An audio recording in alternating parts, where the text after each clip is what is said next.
Ahoj! Chtěli bychom vám ukázat, jak pomocí chytré okapové komponenty dokážeme využívat dešťovou vodu v městském prostředí. Ano, přesně tak. Chtěli bychom vám ukázat systém, který dokáže přenášet vodu mezi okapovým svodem a vegetační nádobou, a to bez nutnosti čerpadel nebo drahých investic. Kolik je vlastně okapů v této ulici?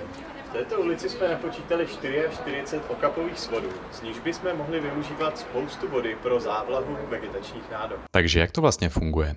Dešťový přenašeč využívá princip spojených nádob. Když prší, voda teče skrze okap a náš systém do potrubí, které ji vede do nádob s vegetací. Protékající voda se nejprve přečistí a pokračuje skrze hadici, která vede dolů, ideálně pod dlažbou, a dostává se zpět nahoru do připravených nádob.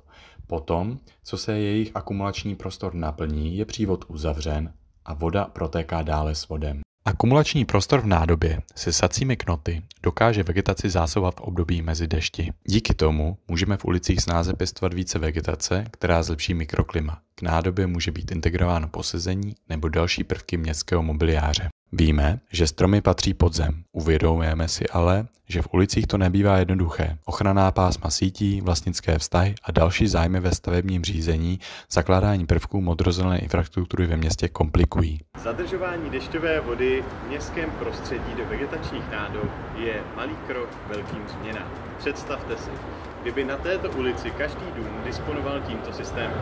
Dříve či později bychom nemluvili o zelení ve městě, ale o městě v zelení. A je to jednoduché. Náš systém zlepšuje kvalitu života ve městě, šetří vodu, náklady na údržbu a taky se nám podařilo realizovat už několik prototypů, které skvěle fungují. Tam, kde podzemí nezbývá prostor, jsou trvale udržitelným řešením vegetační nádoby napojené na okapové svody. V rámci Nakopni Prahu chceme systém uplatnit ve veřejném prostoru. Připojíme se k okapům A zeleň dostaneme kamkoliv.